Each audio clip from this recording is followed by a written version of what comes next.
দেখুন, আমরা নিরাপদ মনে করছি না। মমতা বন্দ্যোপাধ্যায়ের সরকার যবে থেকে এসছে তবে থেকে আমরা কামধনু থেকে পার্ক স্ট্রিট থেকে সন্দেশখালি থেকে মুর্শিদাবাদ, প্রত্যেকটা জায়গায় আমরা ধর্ষণের ঘটনা শুনতে পাচ্ছি। আনন্দপুরেও একটা মহিলাকে মানে মুখ চেনা যাচ্ছে না, কিভাবে মার্ডার করেছে। তো মহিলাদের নিরাপত্তা কোথায়? কোথাও গিয়ে তৃণমূল কংগ্রেস বলছে ভোটের রাজনীতিতে ভোটের ময়দানে হারাতে পারেনি বলে আরজি করের ঘটনাকে সামনে রেখে বিজেপি এই চ্যালেঞ্জটা নিচ্ছে। দেখুন, আরজি করের ঘটনা নিয়ে মমতা বন্দ্যোপাধ্যায় এত ভয় পাচ্ছেন কেন? এখানে ভোটের রাজনীতি আসছে কোথায়? এখন তো কোনো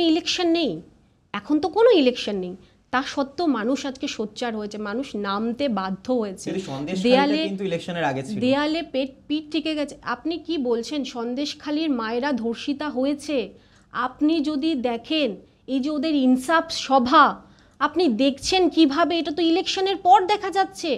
মমতা বন্দ্যোপাধ্যায় বারবার করে কালার দিচ্ছে, লক্ষ্মীর ভাণ্ডারের কথা বলে বলে মানুষকে মানে 1000 টাকা বলছে, কখনো কোনো রেট বেঁধে দিচ্ছে, কখনো ধর্ষিতার। আপনি যদি দেখেন, উনি 11 বছর আগে যখন প্রথম মুখ্যমন্ত্রী যখন হন, তখন উনি একটা রেট চার্ট বেঁধে দিয়েছিল যে কোন টাইপের ধর্ষণ হলে কীরকম রেট হবে। এটা ভাবতে পারছেন আজকে পশ্চিমবঙ্গে একজন মাননীয় মুখ্যমন্ত্রী, যিনি নাকি নিজে নারী, সেই মহিলাদের রেট বেঁধে দেয় ধর্ষণে। কিন্তু ন্যাশনাল গাইডলাইনে রয়েছে। এবং না, ওটা হবে কখন হবে? ওটা তো আপনার কোর্টে যখন বিচার হবে, সমস্ত কিছু হবে, তখন সেটা হয়। উনি এভাবে কি করে রেট চার্ট দিতে পারে? আজকে ধর্ষকের হয়ে উনি, এই যে মেয়েটি, আমাদের যে ছোট বোনটির সাথে এই ঘটনাটা ঘটেছে, ছোট বোনটির মাকে বলা হচ্ছে 10 লক্ষ টাকা দেওয়া হবে। উনি কেন ধর্ষকের হয়ে দালালি করছে? আমার প্রশ্ন হচ্ছে, উনি কেন ধর্ষকের হয়ে দালালি করছে? এটা কি ধর্ষকের হয়ে দালালি করা না? এটা কিভাবে বলতে পারে যে শুধুমাত্র সঞ্জয় রায় ধর্ষণ করেছে? এই কথা কি করে বলতে পারে? কারণ এই যে ধর্ষণের যে প্যাটার্ন, সেটা স্বাভাবিকভাবেই বোঝা যাচ্ছে সেটা কোনো একার পক্ষে সম্ভব নয়।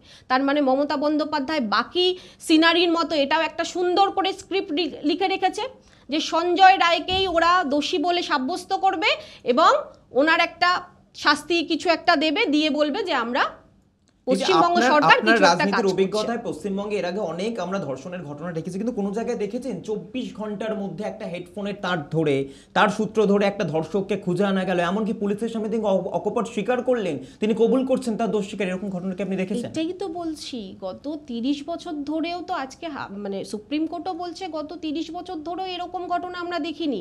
এবং প্রথম থেকেই যদি দেখেন, মেয়েটির গাড়ি ভেঙে দেওয়া হয়েছে। মেয়েটির গাড়িটা কেন হাত দেওয়া হলো? মেয়েটির গাড়িটা কেন ভাঙা হলো? মেয়েটির গাড়িতে কি ছিল?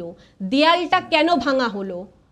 এই প্রশ্নের উত্তরগুলো মমতা বন্দ্যোপাধ্যায়কে দিতে হবে। আর এর সাথে শুধুমাত্র অনেক বড় কেউ জড়িত আছে, যাকে মমতা বন্দ্যোপাধ্যায় আড়াল করতে চাইছে। হয়তো কোনো দুর্নীতি আছে। ভাঙচুরটা কেন শুধু আরজি করেই করা হলো? কারণ মমতা বন্দ্যোপাধ্যায় ডে 1 থেকেই প্রমাণ লোপাটের চেষ্টা করছে, আত্মহত্যা বলে চালানোর চেষ্টা করছিল।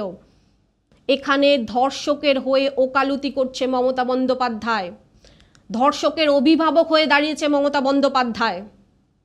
বলতে লজ্জা করে যে এই মমতা বন্দ্যোপাধ্যায় কি করে অপোজিশনের এগেনস্টে এরকমভাবে একটা ক্লেম করতে পারে।